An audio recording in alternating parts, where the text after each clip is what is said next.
it actually tells like the nature of Mahaprabhu and his associates. That they are there for the unfortunate people, for their mercy is there. So they are appearing in so-called impious places. Look, Hardas Thakur, no? He said, he was born in a Muslim family. Many others, but many also are there in Navadvip. They appear in Navadvip. Lord Nityananda, he appeared in Ekachakra. That's considered also well, in Ekachakra, there's a pastime of the Pandavas, they have been described. You know, it's been described like that. So, should we read that? I'm thinking like reading just we have not read the third pastime of Mahaprabhu. Just quickly.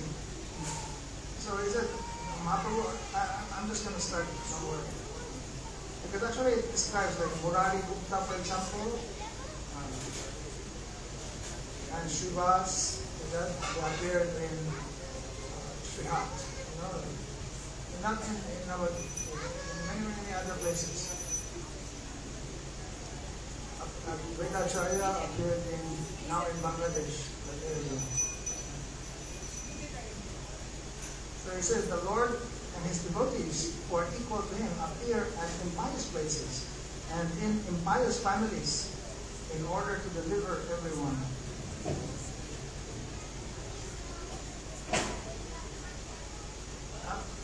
We can read the commentary of Prabhupada. This is what he said after Prabhupada's commentary. He said that the term Sochya Kule, because he said Sochya Deshi, Sochya Kule, Apana Samana, Janma Aya, Vaishnave, Savare, Korena Trana. So, Sochya Desh and Sochya Kule, in the dynasty of what you call Sushya, meaning impious, you know, Sochya. Sochya. So, no, Sochya. Sochya means clean, it's pious. So he said, the term Sochya Kule is explained as follows. Pious people are not affected by low birth because they are born in pure Brahmin families. Kshatriyas, Vaishyas, Sudras, and Antyajas are progressively more impious. Fruity workers are born in impious families due to their sinful activities. Did you get it? Huh? So the karmis, they're born in impious families due to their sinful activities. But Vaishnavas who are engaged in the service of Lord Vishnu are as good as Vishnu. They are able to purify all sorts of impious countries and families. So in Shastras it is stated, Kulam Pavitram Janani Krit Arta Avasundhara Vasati Cha Dhanya Nityanti Swargi Pitaro Api Tesam Yesham Kule Vaishnava Namadehiyam. In whatever family a Vaishnava appears, his family, mother, birthplace, and residence become purified, and his forefathers dance in the heavens. So here he said the words Apana Samana indicate that Vaishnavas are the spiritual masters of the entire world and inconceivably one with and different from Lord Krishna. They represent the lotus feet of Lord Vishnu, the Supreme Absolute Truth, and they personify the syllable Omkar. Through the Vaishnavas, Sri Krishna delivers the conditioned souls, whose aversion to Hari is born from accepting materialistic varnashram and caste consciousness. That is why the Vaishnava Shastras loudly declare, Vaishnavo Patishtena Mantena Nilayam Rajet Inascha Vidhina Samya Grahayet Vaishnava Guru. One who receives a mantra from a guru who is a non-devotee or who is addicted to sense enjoyment is doomed to a life in hell. Such a person must immediately approach a genuine Vaishnava guru and again accept a mantra from him. Other than pure Vaishnavas, no one can properly act as an acharya. Anyone other than a pure Vaishnava is a conditioned soul who suffers the results of his karma. The Vaishnavas are transcendental worshippers of Vishnu and have conquered the illusory energy. Therefore, they are as good as Lord Vishnu. They are liberated souls situated in pure goodness beyond the three modes of material nature. They are eternal associates of Lord Vishnu and capable of protecting the conditioned souls from the covering and throwing potencies of Maya by their instructions on sadhana bhakti. People other than Vaishnavas reject the service of Vishnu and serve Maya, thus accepting temporary material objects as controller. Eventually, they accept the doctrine of impersonalism and fall in the path of atheism or godlessness. In this way, we lose all inclinations for serving Krishna. Okay, so much explanation. That, anyway, main thing is telling that before Mahaprabhu appeared, all his associates, which are not different from him, they take birth in pious countries, in pious families, and this way liberating these places. And it talks of, it shows the nature of Mahaprabhu and his associates. Now, when we talk about Mahaprabhu and his associates, they're basically part of the Panchatattva. You know? So there are 5 principles there, but they're considered as one. So there's the, what is that? Panchatattva Atmakam Krishna. So they're like one Atma of Krishna. Panchatattva Atmakam Krishna. One is the Bhaktarup, Bhakta Swarup, Bhakta Avatar, the Bhakta Shakti, and the Bhakta.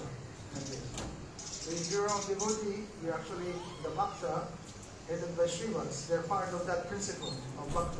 So there's 5. You know? And of course we know Bhaktarup, that's Mahaprabhu, one. There's the Bhakta Swarup, that's Lord Nityananda, Bhakta Avatar, Advaita. So that they're very distinct. That those personalities are just one, cannot be 2 or 3. There's only one Mahaprabhu, there's 2 other Prabhus, Nityananda and Advaita. They're there. So they're not different. And then there's the Bhakta Shakti, and really that's Gadadhar. But she has also many expansions. You know, because like Radharani has many expansions like this. So like Vishnu Priya and others, they're like part of that. But this to be understood that all this Panchatattva can give what Mahaprabhu can give. You know, they're giving this Raja Prem actually. They're giving. So you may say like Advaita Acharya is Mahavishnu, and even that time you can read in Chaitanya Charita, he said he prayed because he can't even pray like this. But is that true? Actually, he can. You know, like all in the Panchatattva, they can give this Raja Prem. But like Prabhuji was explaining, he will not give that independently. Without Mahaprabhu coming, it has to be Mahaprabhu first. You know, otherwise, what's the purpose of Mahaprabhu coming? Like this. So there has to be some appreciation that this is the gift of Mahaprabhu. And therefore, he arranging that. But also, because of him, really Mahaprabhu came. Because as Mahavishnu, the father of the all the jivas in the material world, he cares for all the jivas in the material world. And what is the best perfection for the jivas is like, if they can have entrance to the highest realm in Braj, then this is the greatest, greatest mercy for all the jivas. So he's thinking of his children and calling Mahaprabhu. So therefore he's calling. But as Mahavishnu, he cannot give. As Mahavishnu, we know, he cannot give. Advaita Acharya is one special Mahavishnu. Actually, Mahavishnu is Krishna, but in that, it's like a portion of Krishna for that purpose of like maintaining this world. You know, his desire for Leelas, having Leela in the material world. And therefore there's Mahavishnu, and therefore there's a material universe. Without Mahavishnu, there's no material universe. Everything coming from him. Like this. So, now, you may say he cannot give the brain.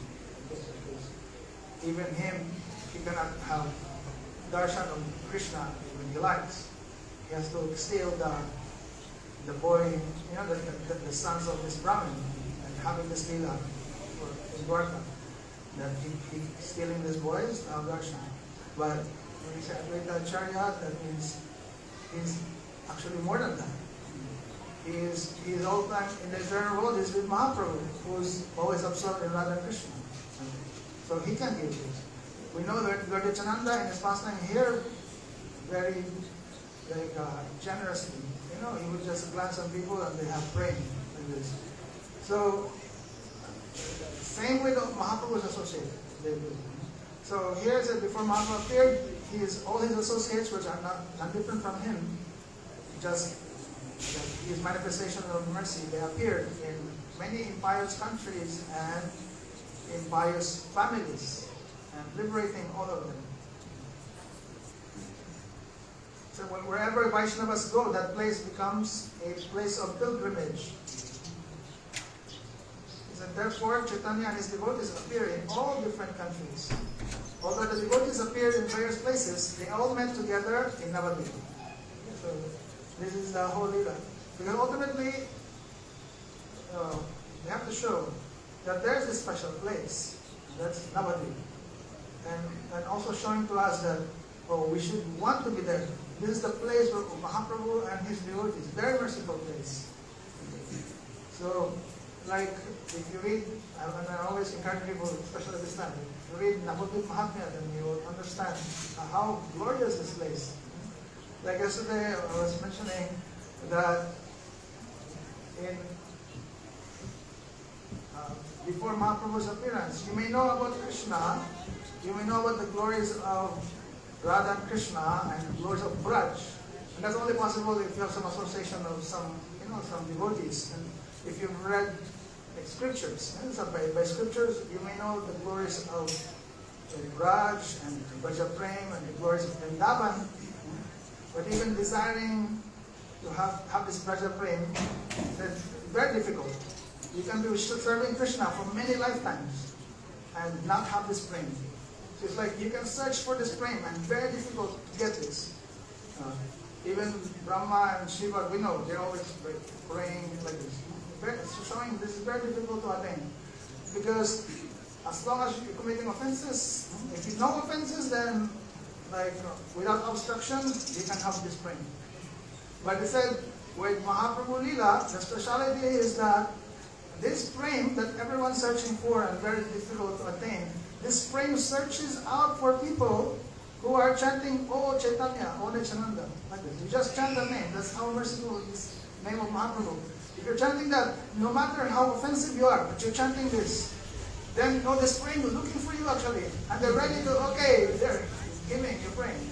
That's how merciful, very unprecedented, this whole phenomenon, this Braja prem very difficult and very rare.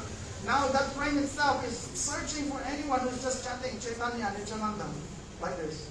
And even if they're offensive, they have committed many offenses, like this.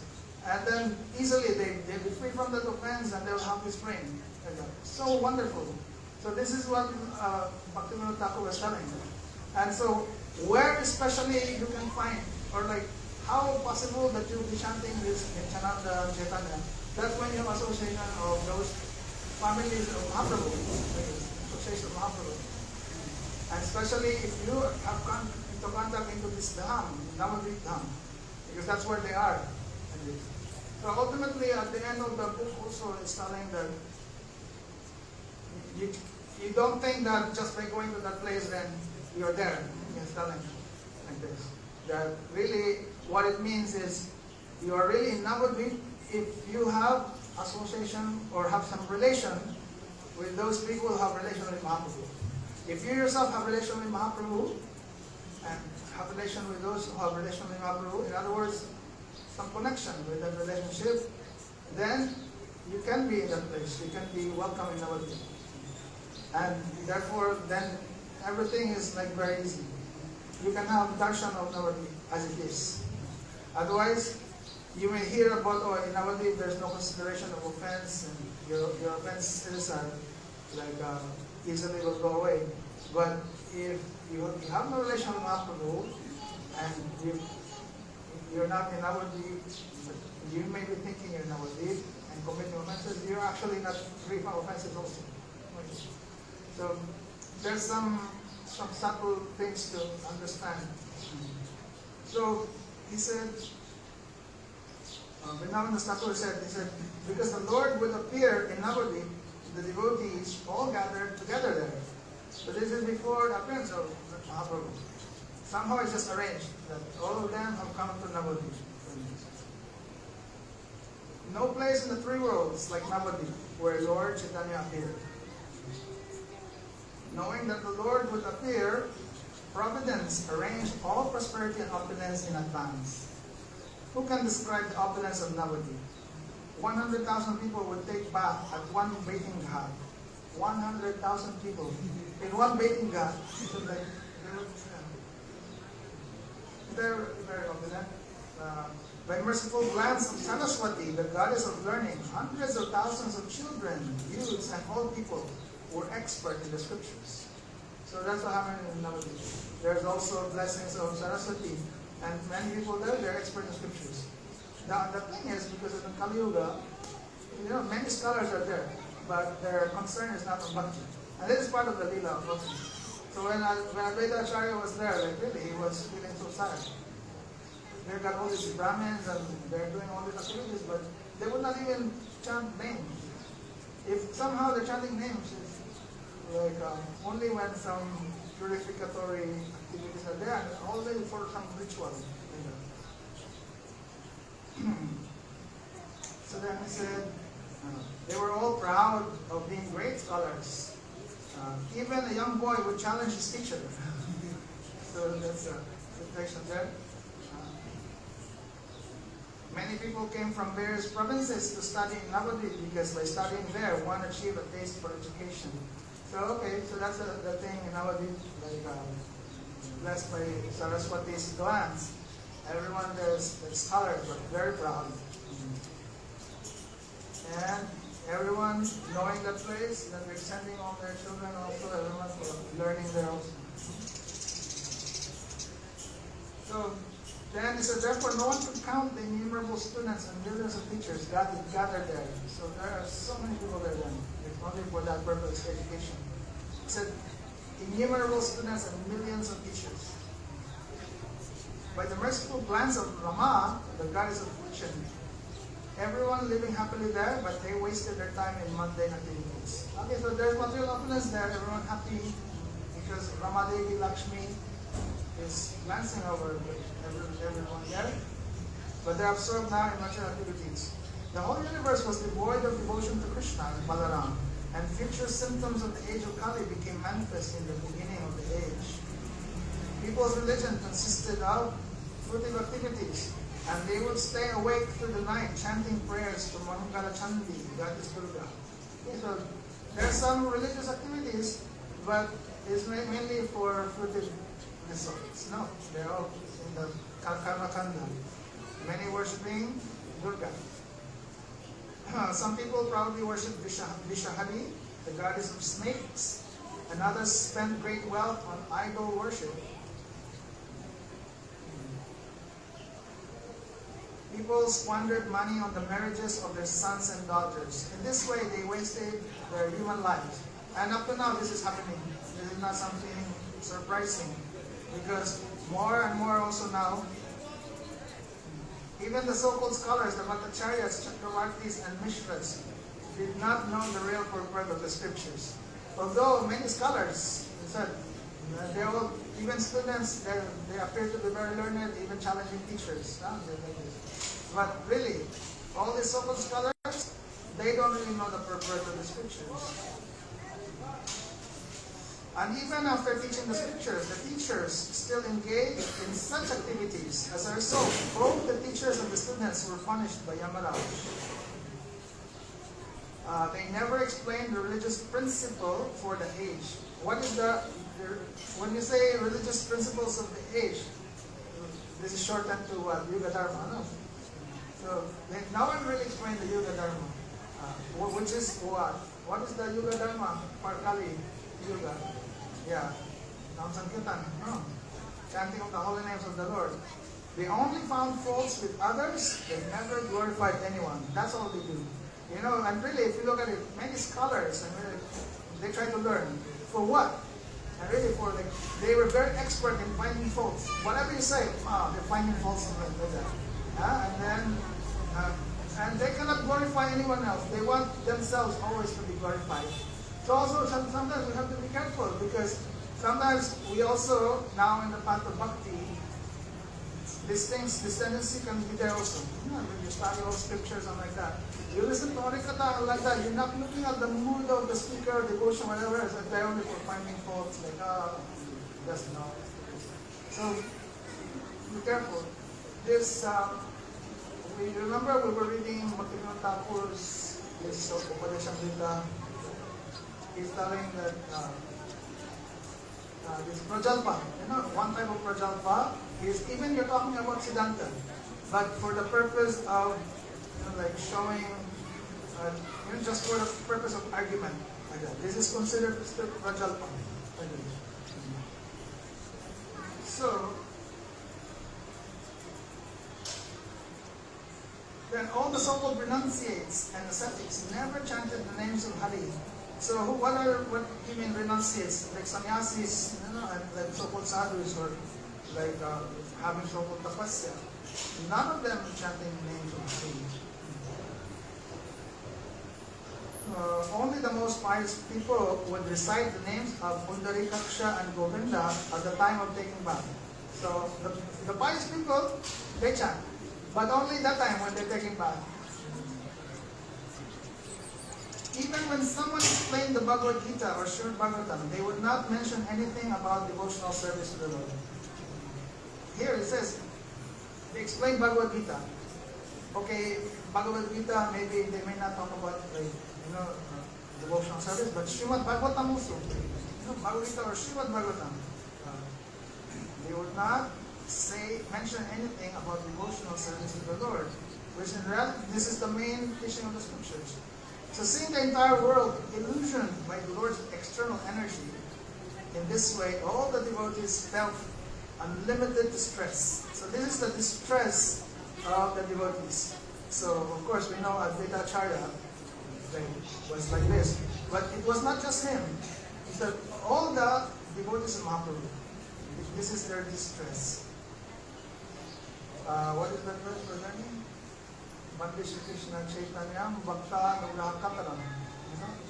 So the devotees, they're distressed that they have the people have no devotion. But Mahaprabhu is also in distress to show mercy to his bhaktas. So now these devotees are like, you know, in distress. And really, they want to have these people to have devotion. Mahaprabhu, now, he's in distress to give favor to the devotee, therefore he has appeared. And really, like what I said yesterday, this is really amazing, no? Like, Mahaprabhu made it so that you just call his name. Then that frame, which is very rare, everyone trying to, even someone searching for that, not possible to find. That frame itself will search for that person who chanted his name. So, how will these people be delivered? The whole world is simply absorbed in material enjoyment. People will not chant the name of Krishna even if they're instructed. Rather, they constantly glorify their education and good birth. The great devotees, however, follow their prescribed duties like worshipping Krishna, bathing in the Ganges, and discussing topics of Krishna. So the devotees, they're like this. Whatever is happening, they were focused. No? They followed the prescribed duties of like worshipping Krishna, bathing in the Ganges, and doing Harikatha, discussing Harikatha. But the other people, which is majority, they're very learned, but they're absorbed in that, in their pride, and they're into just glorifying their education and good birth. Of course, now it's actually worse. You know, if we look like the situation of more people, they're not even glorified. They don't even have good education, no? And they're like so impious and like that they glorify, and they're so promoting that also. All their pious activities, like really low class activities, that they're glorifying now and like advertising it. And some even making like laws that you cannot criticize these things, like that. So, like very bad situation also now. So the devotees, they all bestow their blessings on the people of the world and prayed, "Oh Krishna Chandra, please quickly bestow mercy on these people." Residing in Navadvip at the time was Advaita Acharya, topmost Vaishnava, who is glorified throughout the world. Sri Advaita Acharya was the most respected teacher. He was an expert as Lord Shiva in explaining the devotional service of Lord Krishna with knowledge and renunciation. He explained all the scriptures that are found in the three worlds and concluded that devotional service to the lotus feet of Krishna is the essence of all teachings. So he says, like Lord Shiva can explain very nicely the scriptures. Advaita Acharya, of course, he is Mate. So then he explained the scriptures. He said, whatever scriptures you can find in the world, he would only explain it and show that the meaning of this is bhakti, only bhakti. That's the speciality of all the devotees of Mahaprabhu. They will, in everything, they can show that the conclusion is bhakti. And those devotees now who are in this category, this caliber, they are called Bhakti Vedanta. Vedanta means that the conclusion of the Vedas, of all knowledge. What is that? Only bhakti. So Bhakti Vedantas, they're given the title because they're like that. They can see like the real essence. Whatever it is, like the scripture, they can always connect it to bhakti.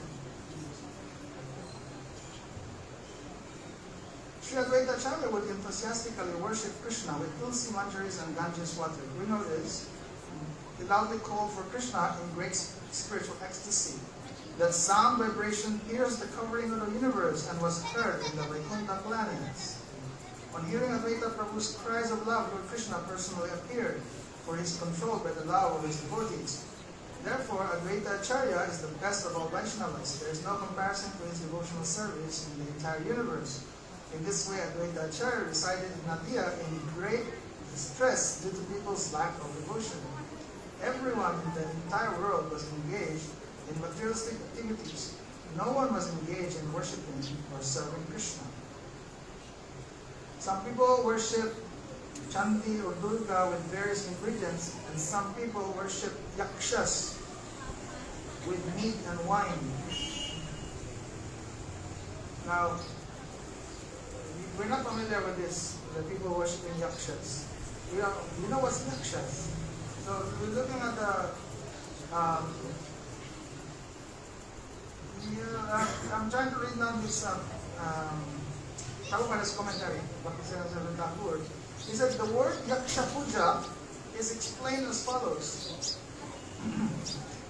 Miserly persons devoid of knowledge of their relationship with the infallible Lord worship yakshas to protect material wealth. Those fruity workers who consider the mantra of the Upanishad 18, Agni Naya Supata Rai, "Oh my Lord, please lead me on the right path to reach you." They use that as an instrument for their sense gratification, engage in the worship of yakshas. It is stated in the Brihadaranya Upanishad, Yova itad aksharam garge avidit wasma lokat praiti sakripanam. He is a miserly man who does not solve the problems of human life as a human, and who thus quits this world like the cats and dogs, without understanding the science of self-realization. One may refer to the story of the astrologer and the yaksha in Sri Chaitanya Charitamrita Madhya Lila chapter 20.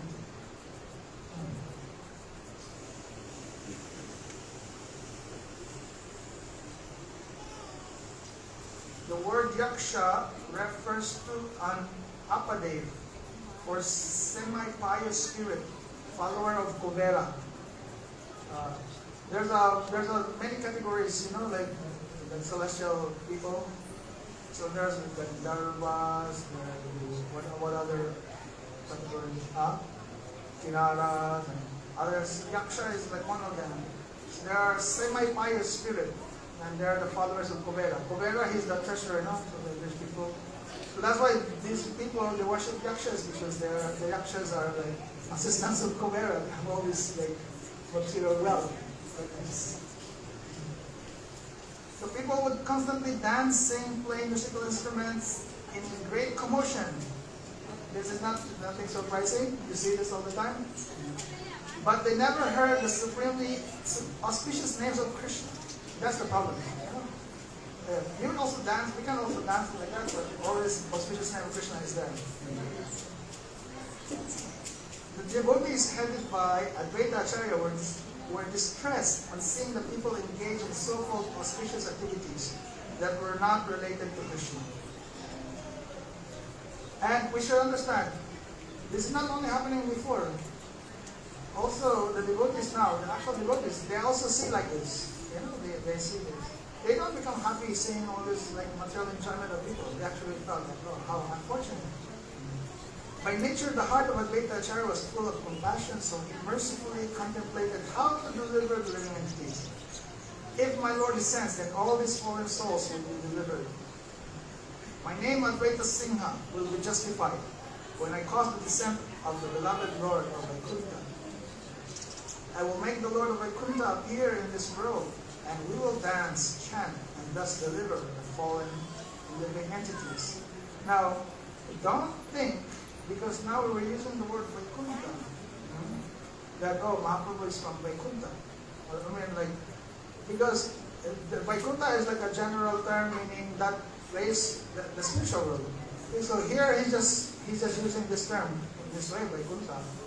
But we have to understand, this is not like Vaikuntha and Narayan. Although Golo can be considered also the highest Vaikuntha and that. And Svetadvip, Navadvip, it's also part of Vaikuntha.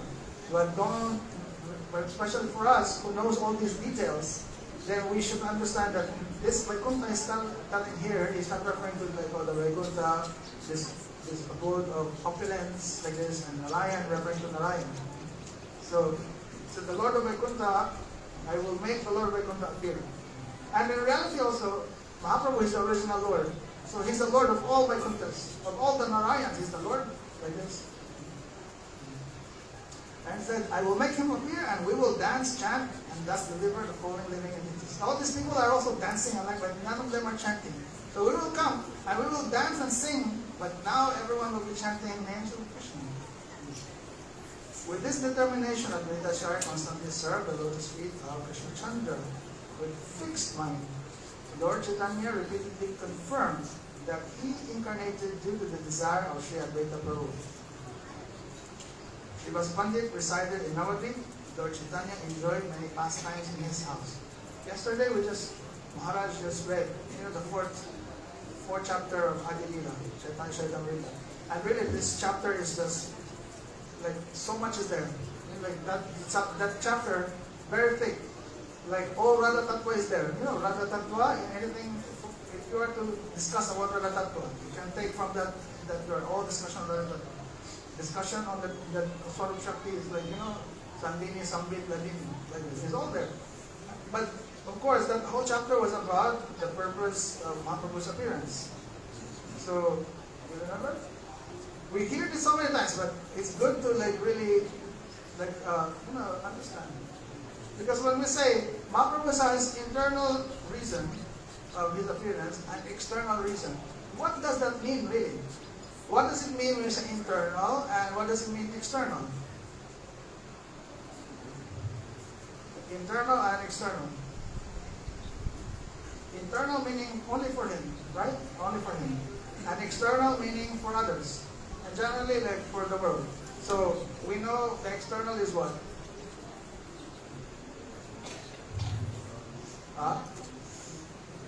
To teach the actual gift is Yoga Dharma. But with Prem also, Prem Nam Sankirtan, that's special. And also this Ragmark is giving up, giving this Ragmark. These are like external. That's for everyone else. He's going. And then there's internal. And it says there's 3. There's 4 actually. But 3 related specifically for himself. And what is that? And this one is good to understand really, because we may say, and even we can memorize the verse, Shiradhaya Pranaya Mahima Kidusho. Swadhirinat Buddha Madhurima Kidusho. Like this. And Sokyam Anubhavas Kidusho. Like this. So what is that? What does that mean? So it's good to understand like how they differ from each other, these 3. Right? So one is to understand that it's good, we repeat this. I know you heard this again, so it's good to like really repeat and try not to, okay, after this, see if you can repeat this, like this. Okay, so one is what? Shiradhaya Pranaya Mahima. Kidvishu, understand, he wants to understand the glories of Radha's Pranaya, Radha's love. Okay, we just simplify it. Radha's love is so great, Krishna wants to understand that. So how would you like understand that? In Chaitanya Charitamrita, okay, we can understand by Krishna's telling like, look,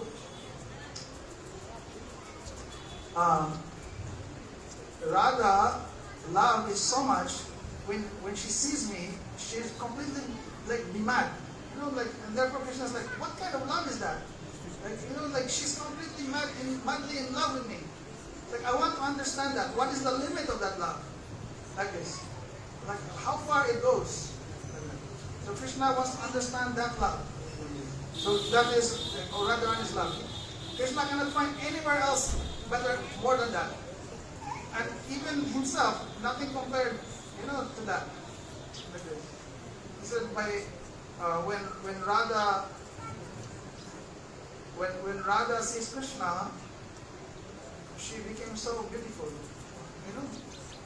Krishna is so beautiful, but then when Radha sees Krishna, she becomes beautiful and happy. He said like 100 million times more. Like that. That's from her love, like so much. So Krishna wants to know, like, what is this love? He wants to understand that. Okay, then next one is Shirai Pranaya Mahima, Kidvishu. Then Swadhyo Yena Bhuta, Madhurima. So just your hint there is the word Madhurima, sweetness. So one is Radha's love, no. And the other one is the sweetness. Whose sweetness? Himself. Krishna is understanding now. I am very sweet. I am very sweet. Everyone mad. Like Radharani's love for me, it should become mad. So I have this sweetness.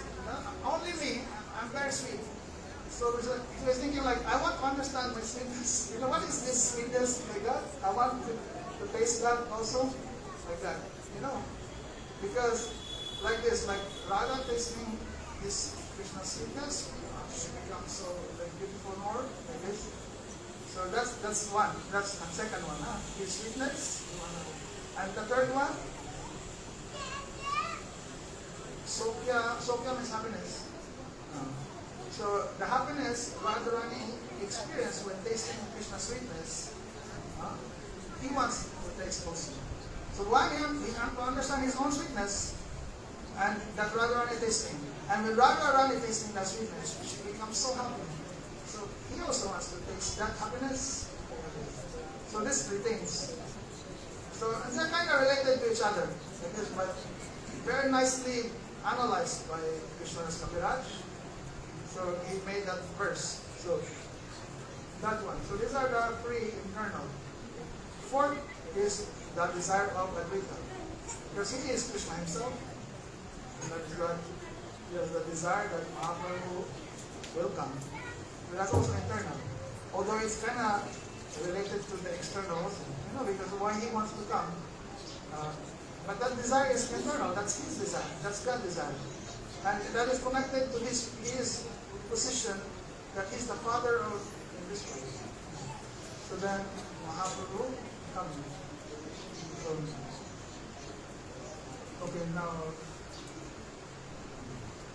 we go back. Here, Srivas Pandit resided in Navadvip.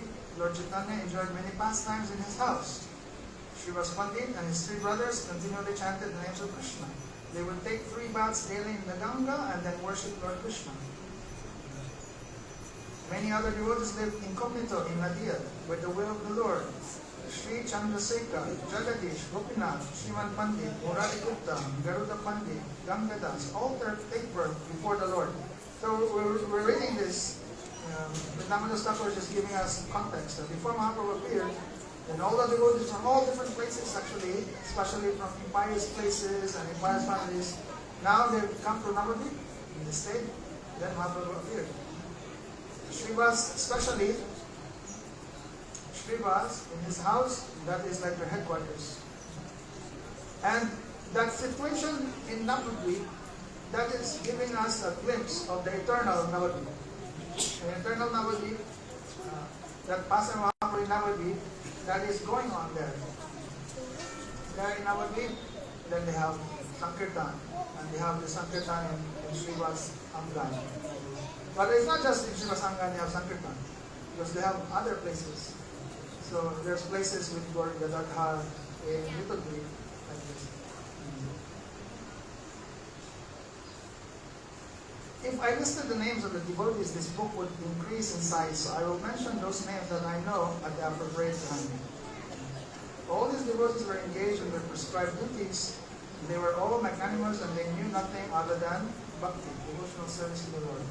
They all had friendly relationships with each other, although they were unaware of each other's identity. The hearts of these devotees burned on seeing the people of the world devoid of devotion to Lord Krishna. It says that they naturally are friendly to each other. They don't know each other's identity, because it's all pastime. But naturally they're friendly to each other because they have the same desire. They're like-minded. Their only desire is bhakti. And both of them, all of them are having this mood of feeling like compassion to all these materialistic people. Because they could not find anyone interested in hearing topics of the Lord. They would engage in kirtan by themselves. They would remain together for a couple of hours in the house of Advaita Prabhu and mitigate their distress with topics of Krishna. So like the gopis also, no? Like this. They cannot, when they don't find Krishna, then they also meet and then they're talking about Krishna. Here, they have love for Krishna, but they don't find Krishna in the people around them. So then they gather together, take shelter in Harikatha and Kirtan by themselves. The devotees felt that the entire world was burning and they felt sorry because they could not find anyone to speak with. Sri Advaita Acharya, along with other Vaishnavas, tried to preach to the people, but they could not understand anything. In distress, Advaita Acharya began to fast, and Vaishnavas sighed deeply. So actually, Advaita Acharya, he did not only like worship Ganga and like Tulsi and that. He was so much in distress, he also fasted. People did not know why the devotees danced for Krishna or chanted his names. They could not understand who was a Vaishnava or what the purpose of Sankirtan was. Also people. But the thing is, like, they may not understand. At least the people now, they're all joining also. No, they're dancing like that. Here it says like they will not. People could not understand any of these things because their hearts were filled with desires for wealth and children. All the atheists would laugh at the Vaishnavas. Every evening, Srivas Pandit and his three brothers would loudly chant the names of Hari in their house. On hearing this chanting, the atheists would remark, "What madness! This Brahmin Srivas will ruin this village." The Mohammedan king is very cruel by nature. If he hears about this kirtan, the whole district will suffer. Someone else said, "I'll drive this Brahman out of town, break his house, and throw it in the Ganges. If we get rid of this Brahman, then it will be good for the village. Otherwise, the Yavanas will take over the town." Hearing the atheists speak in this way, the devotees began to cry and chant Krishna's name. Okay, so now we can understand the situation. They have already these Muslim kings and rulers at that time. And these people here, they may call them, they're saying atheists, but really they're so-called Hindus, which are like afraid of the Muslims. And they were like so angry with the devotees chanting. Because like God, they may attract the punishment of the Muslims. When Advaita Acharya heard these things, he became so angry as fire, neglecting whether he was dressed properly. He spoke to all the Vaishnavas. Listen, Srivas, Gangadas, and Supamba, I will make Krishna descend for all to see. He will personally come and deliver one and all by preaching devotional service with your help. If I fall to this, then I will manifest 4 arms and take up my fist. I will sever the heads of the atheists, and then it will be confirmed that Krishna is my Lord, and I am his servant. In this way, Sri Advaita Acharya constantly worshipped the lotus feet of Krishna with great determination. The other devotees also shed tears as they all constantly worshipped Krishna with fixed determination. Seeing the people's pathetic condition, some of the devotees wanted to give up their bodies, while other devotees sighed deeply as they called out the name of Krishna and cried. Devotees became so unhappy by seeing people's behavior that they lost their desire to weep. As the devotees gave up all material comforts, the Supreme Lord prepared for Advent. By the order of the Lord, Sri Nityananda Ram, who is not different from Ananta, first appeared in Radhadesh. Okay, so now he said, now Mahaprabhu, he cannot delay. So then, now he made arrangement. So first, Lord Nityananda came. He appeared in Radhadesh, Ekachakra. He appeared from the womb of Padmavati in the village of Ekachakra on the auspicious Trayodasi, 13th moon, in the month of Magh. The Lord, who is the original father of everyone, accepted Harai Pandit, king of the Brahmins, as his brother, as his father. Lord Balaram is an ocean of mercy and the bestower of devotional service. He appeared as Sri Nityananda Prabhu. Invisible to humans, the demigods loudly chanted, Jai, Jai, and showered flowers. From that day on, the district of Radhadesh became filled with prosperity. In order to deliver the fallen souls, Nityananda Prabhu accepted the dress of a mendicant and traveled throughout the world. This is the description of Lord Ananta's appearance. Now please hear how Krishna made his appearance. So, Lord Nityananda appeared, and like the details are in a different chapter, but after his appearance, then he traveled all over. And we can understand that is Baladev. He's there, the predominant deity of Sandhini Shakti, the other meaning the support. So for any pastimes of Mahaprabhu or Krishna, then he's there, making everything, the foundation. So before Mahaprabhu appeared, he came first. And before Mahaprabhu, later on, Mahaprabhu would travel to many places. So he already all traveled to these places, prepared everything. Sri Jagannath Mishra lived in Navadvip. He was just like Vasudeva, and he was expert in following his prescribed duties. He was greatly magnanimous and the best of the Brahmins. Indeed, I can find no comparison to him. All the good qualities of Kasya, Dasharat, Vasudeva, and Nanda Maharaj were found in the persons of Jagannath Mishra. Okay, so today, Jagannath Mishra's festival. This is his feast after Mahaprabhu appeared. His wife was the most chaste, Sachi Devi, the universal mother and personification of devotional service to the Lord. After all her daughters expired, the most fortunate Vishwarup appeared as her son. So, why are they saying like that? Because Mahaprabhu's mother Sachi, she gave birth to 8 daughters. And before Mahaprabhu, Vishwarup also appeared. And Vishwarup is a manifestation also of Baladev, a manifestation of Nityananda. So, but before them, there were 8 daughters, but they all expired. Only Sri Vishwarup was present at the time of Lord's birth. Sri Vishwarup was as attractive as Cupid personified. His mother and father were jubilant in seeing him. Vishwarup was detached from the time of his birth, and he realized the purport of the scriptures in his very childhood. From childhood, he said he knows all purport of scriptures. Why? Because he's always with Advaita Acharya. Learning from Advaita Acharya.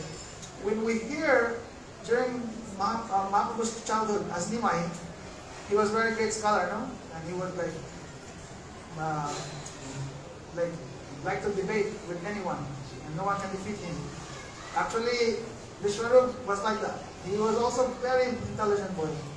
One time, his father chastised him because he's always, and Vishwarup he has no interest in any material things really.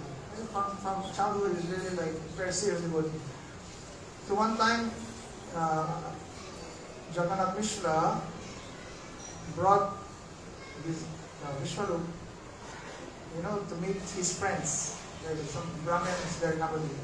And when he introduced Vishwarup, they were so attracted to Vishwarup. Like here it said, he's Cupid personified. This Vishwarup.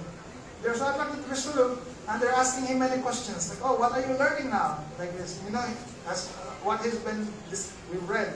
That's the whole thing with Navadvip. Everyone is into learning, and they're so proud of, they're learning like that. So this is one of the things in the conversation all the time. Like, what are you learning now? Like this. But he's not saying anything. He's just quiet. And so then later on, Jagannath Mishra became so angry. He chastised Vishwarup. You very arrogant kid. And he actually slapped him. Like, you embarrass me in front of my friends like this. Like by being like this, you're very disrespectful. They're asking questions. Why you're not answering? This is a sign of arrogance. Like if someone asks you and you neglect them, it's a sign of arrogance, really, like this. But he's not arrogant. He's just not interested, like this. And so then, his father was so angry. So then later on, when they returned home, he went back and he apologized to all his father's friends. And he said oh, my father became so angry because I'm very arrogant, and therefore please apologize. You can ask me any questions, and I'll happily answer all questions. And so then they asked questions. So they asked what have you learned? And so then he gave statements, and then after that they would agree, yeah, this is very correct. So actually, whatever I said is wrong. Then he would, refute that. And then he said, yeah, very good, very good. He said, no, actually that was wrong. Then he would repeat it again, like this. And he would do 5 times, 6 times. So he's actually also very learned. And it said that Mahaprabhu, he would be, he's very naughty. And his mother Sachi, this Jagannath Mishra, sometimes cannot do anything, because Mahaprabhu is not afraid of them, like this. But if Vishwarup tells something, Mahaprabhu is bound to follow him. That's how much he honors his brother, like this. So, he said, as the entire world became devoid of devotion to Lord Krishna, the future symptoms of Kali began to manifest in the beginning of the age. We know that whenever there's a decline in the practice of religion, the Lord incarnates, knowing that the devotees were in distress. The Lord Gunachandra Mahaprabhu appeared in the bodies of Jagannath Mishra and Sachi Devi. Sri Ananta loudly chanted, Jai, Jai, Jagannath Mishra and Sachi Devi heard this sound, vibration, as it were a dream.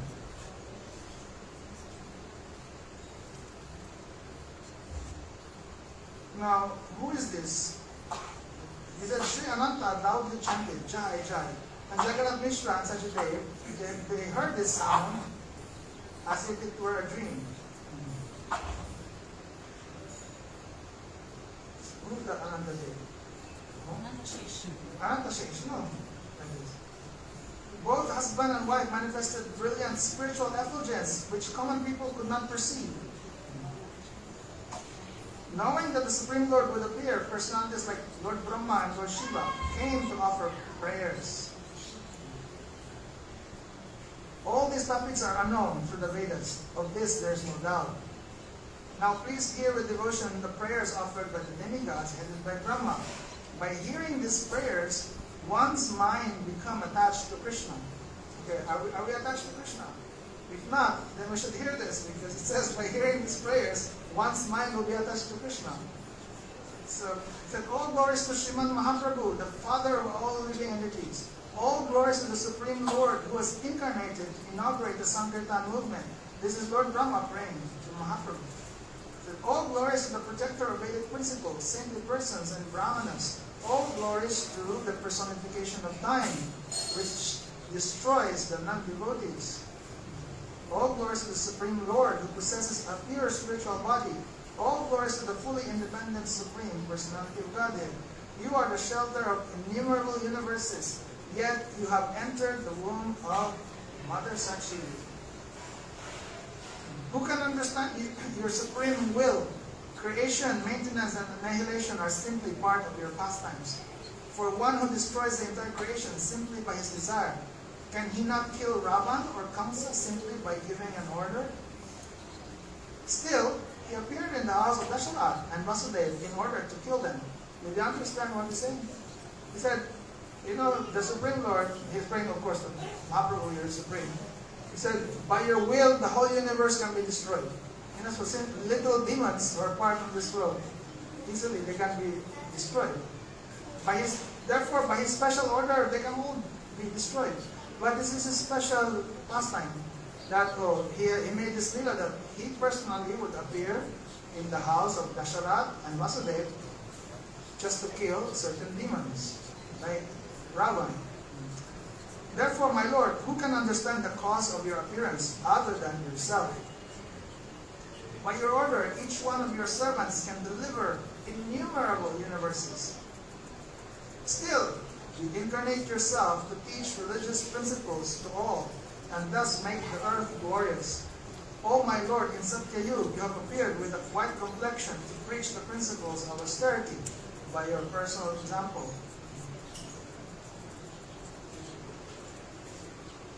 You wear a deer skin and carry a danda and water pot, and you wear matted locks of hair. In this way, you incarnate as a brahmachari to re-establish the principles of religion.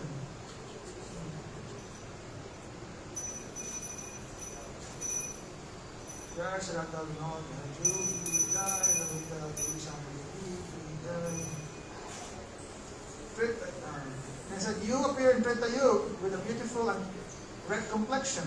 Although you are the Lord of sacrifice, you set the example by engaging in the performance of sacrifice. You carry a sacrificial ladle and spoon in your hands and encourage everyone to perform sacrifice. In Dwaparayug, you appear with a transcendental blackish complexion that resembles a monsoon cloud. You preach the process of beauty worship from house to house. You wear yellow cloth, and you are decorated with the mark of Shivatsa as a great king. You personally demonstrate the process of beauty worship. You appear in Kaliyug as a Brahmin with a golden complexion to inaugurate the congregational chanting of the holy names, which is unknown for the Vedas.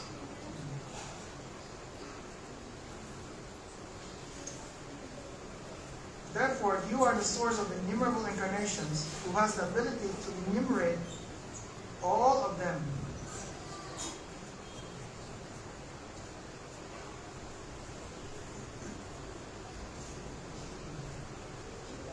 In the form of Matsya, you enjoy the waters of annihilation. In the form of Kurma, you are the shelter of all living entities. In the form of Hayagriva, you save the Vedas by killing the original demons, Madhu and Chaitanya. In the form of Varaha, you deliver the earth, and in the form of Nrsimha, you tore apart the demon Hiranyakashipu. In the wonderful form of Vaman, you deceive Bali Maharaj, and in the form of Parashuram, you rid the earth of Kshatriyas. In the form of Ramachandra, you kill the Ravan, and in the form of Balaram, you perform innumerable pastimes. In the form of Buddha, you exhibited compassion, and in the form of Kalki, you destroyed the Mlechas. In the form of Dhanvantari, you delivered nectar to the demigods, and in the form of Hamsa, you spoke on the absolute truth to Brahma and others. In the form of Narad, you carry a veena and sing your glories, and in the form of Vyas, you explain the truth about yourself. In the form of Krishna, your unlimited enchanting Gopal pastimes include those of all other incarnations. In this incarnation as a devotee, You will invest all your transcendental energies in the performance of kirtan. The whole world will be filled with the sound of Sankirtan, and pure devotional service will be preached from house to house. How can we describe the happiness that this earth planet will enjoy when you dance along with your servants? The mere presence of those who constantly meditate on your lotus feet vanquishes all inauspiciousness. As such persons dance, the touch of their lotus feet destroys all the inauspiciousness of the world. By their glance, the 10 directions are purified. Now, when we hear about this, we're glorifying Bhagavan. That you are this, all the different avatars. And now we're telling that now as a devotee, reincarnated as a devotee like that. There's some limitation with language, But we have to understand the proper Siddhanta. That's by, of course, by mercy of our Gurudev, Guru Varga, that Mahaprabhu is not avatar. No, he's avatari. Now, you may say, he incarnated because that's the term. When they come, when they descend, that manifestation of God that descends, they're called avatars. So Krishna has come. So that by coming here, they're acting like avatars. Because avatar is that type of, that's the concept of avatar. Bhagavan descending to the world, avatar. So Mahaprabhu, he takes the position like an avatar. But they're not avatar. He's the original avatar, actually the source of all avatars. It's like he himself has come now, like this, in that form. So this is something we have to appreciate. As such person, and he said now he's come as a devotee and absorbed in love, engaged in this happiness of dancing, singing the names. And he said, then who can describe the happiness of the earth planet? Seeing how you and your servants dance like this. He said, the mere presence of those who constantly meditate on your lotus feet vanquishes all inauspiciousness. So, even those people, the presence of those people who are absorbed all the time, remembrance of Him, all inauspiciousness by them, by these people, they disappear. And as they dance, we're talking about people absorbed in Mahaprabhu. So the touch of their lotus feet destroys all the inauspiciousness of the world. And by their glance, all the 10 directions are purified. Such are your glories, such is the dancing, and such are your servants, that when they dance with their arms raised, that their disturbances in the heavenly planets are destroyed. My dear king, when Krishna's devotee dance in kirtan, they destroy the inauspiciousness of the earth by the touch of their feet, the directions by their glance, and the higher planetary systems. When Krishna's devotee dance in kirtan, they destroy the inauspiciousness of the earth by the touch of their feet, the directions by their glance, and the higher planetary systems by their upraised arms. And this is said, O Lord, you will personally appear and perform kirtan with your pure devotees. O Lord, who has the power to describe your glories, you will distribute devotional service to Lord Vishnu that is unknown through the Vedas. You easily award liberation, but you keep devotional service hidden. We have desired to attain that devotional service. O Lord, you will freely distribute the treasure of devotional service throughout the world, simply due to your mercy. By the chanting of whose holy names all sacrifices are performed, that Lord has now appeared in Navadvip. So there are 4 types of sacrifice: meditation, this yajna, this deity worship, and kirtan. They are perfected in the chanting of name. And, O Lord, please be merciful to us, that we may have the fortune to see your pastimes. The long-cherished desire of the Ganges will now be fulfilled when you sport in her waters. You who are seen through the yogi's meditation as Yogeshwar will now be seen in the village of Navadvip. We therefore offer our respectful obeisances to Sri Navadvip, where the Lord appeared in the house of Sachi Devi and Jagannath. In this way, the demigods headed by Lord Brahma would daily offer prayers in seclusion. So daily, they would offer prayers to Mahaprabhu. The Lord, who is the shelter of all universes, remained in the womb of Sachi Devi until the Falgun Purnima gradually approached. All the auspicious symptoms present throughout unlimited universes appeared there together on that full moon night. So he said, on that full moon night, all the auspicious symptoms appeared. Thus the Lord simultaneously appeared along with the congregational chanting of Holy Name, which he inaugurated on the pretext of lunar eclipse. Okay, so we know what happened, no? So there was a lunar eclipse, and on that pretext, then because everyone was chanting, so the Lord appeared. Who has the power to understand the activities of the Lord? By his desire, Rahu covered the moon. When the inhabitants of Navadvip saw the eclipse, they began to chant auspicious names of Hari. You remember that? Like all we just mentioned, no? Nobody likes to chant. Only when they're bathing, only the pious also.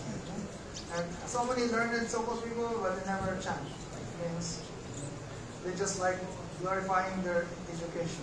But this time, because of full moon, although full moon, but there's eclipse. He said all the inhabitants, they saw the eclipse, and so they began to chant auspicious names of Hari. Millions of people went to take bath in the Ganges while chanting Hari, Hari Bol. The whole of Nadia was filled with the sound vibration of the name Hari. Indeed, the sound vibration filled the entire universe and beyond. Hearing this wonderful vibration, all the devotees remarked, let there be a perpetual eclipse. So, see, these are by the devotees. You know, the devotees like, oh, they see now everyone's chanting, oh, let there be an eclipse all time now. All the devotees said, from the great happiness that we are feeling today, it can be understood that Krishna must have appeared. As the devotees all went to take part in the Ganges, the vibration of the names of Hari was continually heard from all directions. Whether one was young, old, woman, pious, or impious, everyone was engaged in chanting while observing the eclipse. All one could hear was Hari, Hari Bol, like this. Thus, the name of Lord Hari was heard throughout the entire universe. The demigods showered flowers in all directions, and they played kettle drums as they chanted Jai, Jai. At that very moment, the life of all living entities, Sri Satchidananda, made his appearance. That was when the moon was covered by Rahu, when the ocean of the holy names was manifest, when Kali was subdued, and when the flag of victory was raised, at that time the Supreme Lord appeared, and the 14 worlds filled with the sound of Jai, Jai. Very nice verse, no? He's giving like 4 analogies. Moon was covered by Rahu, the ocean of holy names was manifest, and Kali was subdued, and the flag of victory was raised. So at that time the Supreme Lord appeared. The happiness of the people of Nadia daily increased, and their lamentation was vanquished as they saw the moonlight Lord Gauranga. Kettle drums were sounded, hundreds of conch shells were blown, and flutes and horns were played. In this way, Vrindavan Das Thakur sings the glories of Sri Chaitanya Mahaprabhu and Sri Nityananda. The Lord's beautiful bodily features cannot be perceived, for they outshine the rays of the sun. His broad eyes, which are upturned at the ends, have no comparison.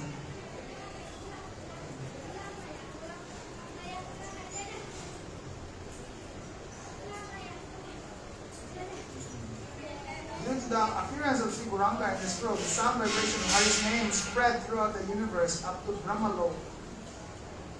The Lord's broad chest is smeared with bright sandalwood pulp and decorated with a flower garland. The Lord's sweet face is as soothing as the full moon, and his long arms stretched to his knees. All the living entities of the world are blessed to see Sri Chaitanya. Some dance, some chant, and some loudly exclaim, Jai, Jai. Kali, however, feels sad and laments.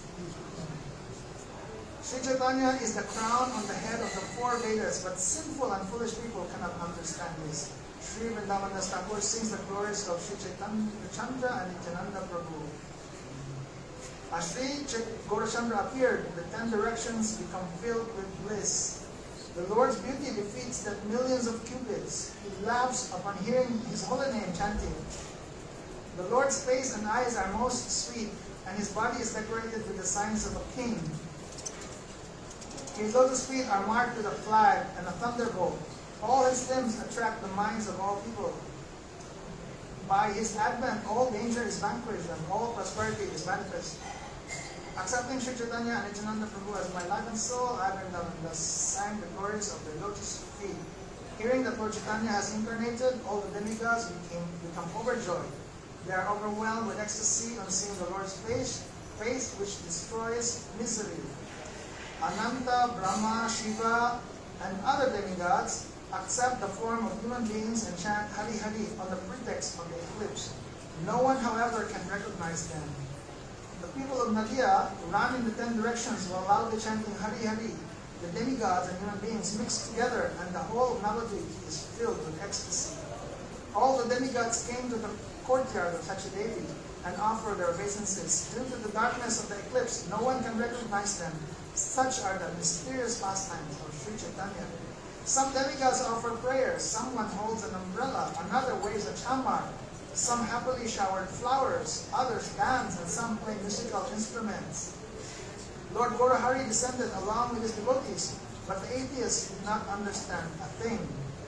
Accepting Sri Chaitanya and Nityananda Prabhu as my life and soul, I, Vrindavan Das, sing the glories of their lotus feet. The demigods play kettle drums and dindima drums, chant the auspicious sound of Jai, and sing sweet melodies. The demigods think, today we will see the Lord, who is unknown to the Vedas. Therefore, let us not waste time. In this way, the residents of Amaravati are in ecstasy, and an auspicious commotion arises as they decorate themselves to go see the Lord. Due to our great fortune, we will see Sri Chaitanya in Navadvip. Being overjoyed on the birth of the Lord of Nadia, the demigods repeatedly embrace and kiss each other without reservations or consideration of whether one is a friend or stranger. In this joyous condition, they come to Navadvip and hear the sound vibration of Hari's names from all sides. There they face Gaura's ecstatic emotions and become overwhelmed as they sing his glories. There in Sachi's house, they see the beautiful form of Lord Gauranga, who resembles millions of moons combined together. In the guise of human beings and on the pretext of the eclipse, they all loudly chant the name of Hari. Sri Gaurachandra appears along with his energies, but the atheists could not understand a thing. Accepting Sri Chaitanya and Nityananda as my life and soul, I, Vrindavan Das, sing the glories of their lotus feet. But that ends the whole chapter of Mahaprabhu's appearance. So that happened. Second chapter of the Adi Lila, Chaitanya Bhagavat. So now all the demigods are all gathered, the Jara Mishra, giving feast. So today also we're having feast, and who knows, all these demigods also coming here and taking all their feast, so we serve nicely. Okay, Jai Shri Gurudev ki Jai, Shri Chaitanya Mahaprabhu ki Jai.